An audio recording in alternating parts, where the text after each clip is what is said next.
له انا عندي سمكه هاي قديمه صار 3 ايام 4 ايام ترضى بيها؟ قال له عمي ما يخالف اعطيني اياها. نعم. الطالقه جاب السمكه، بعد هي زوجته حطت السمكه تريد تشكها شقتها ولانها تطلع في الجوهره. يقول اكو واحد هو وزوجته حالتهم تعبانه كلي. نعم. فيقعد ويا صلاه الفجر يقعد يحوك حبال، يحوك له حبل يروح يبيعه بدينار. نعم. هذا يجيب مسواقه بهالدينار هذا. يقول ذاك اليوم الصبح قعدت من 10 الصبح زوجته تحوك الحبل، خطيه تعبانه وديها رايحه، باعتها بدينار، باع بدينار، رجع من رجع لقى اثنين، واحد لازم الثاني وهذا بيده خنجر. قال له ابوي علي من متشاجرين يعني من هالنزاع هذا. قال له والله طلبه دينار. قال له ابوي دينار؟ نعم. اذا اعطيك الدينار تنسترون؟ قال له دينار.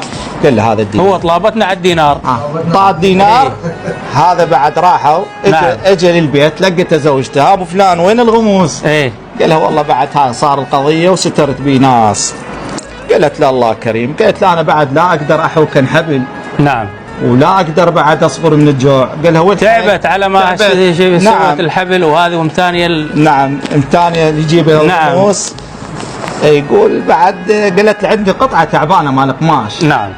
بلكي عسى ولعل تلقى لك واحد يشتريها ونجيب النبي يقوم. راح هذا افتار يعني يروح له ما حد يشتريها، قطعه وباليه وتعبانه. نعم. لقى واحد يبيع سمك. نعم. قال له ما تاخذ هالقطعه؟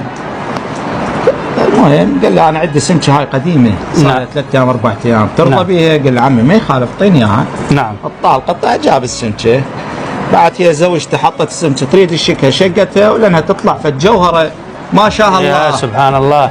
هو حمد الله وشكره. نعم. قال اللهم صل على محمد. الله راضي يعوض. قال هذا تعويض. نعم تعويض. يقول خذاها لو بالجواهر بس شافها قال له لك 1000 دينار تبيعها؟ وقال انا اعطيت الصبح اعطيت لي دينار، الله رجع لي شوف ربك عوض لين هو نيته خالصه لله للستر واصلاح ذاته. نعم. يقول جاب الالف مسواق اللحم والامور هاي المخضر. يقول استوى حط المسواق وانطرق الباب لانه ولد شاب جميل. نعم. نوراني. قال له فلان؟ قال له نعم. قال له السلام عليكم. قال له عليكم. قال له انا ملك من ملائكه الله الصالحين. نعم. صلي على محمد وآل محمد. قال له ارسلنا الله سبحانه وتعالى لك لان انت سويت فد شيء عظيم، يعني هم هذول متقاتلين وواحد ذابح الثاني. نعم. بس انت بهالدينار هذا فالله اعطاك هذه الجوهره درجه وحده ولك في الاخره 19 درجه، يعني اعطاك 20 درجه الله سبحانه وتعالى لان سترتها الطرفين.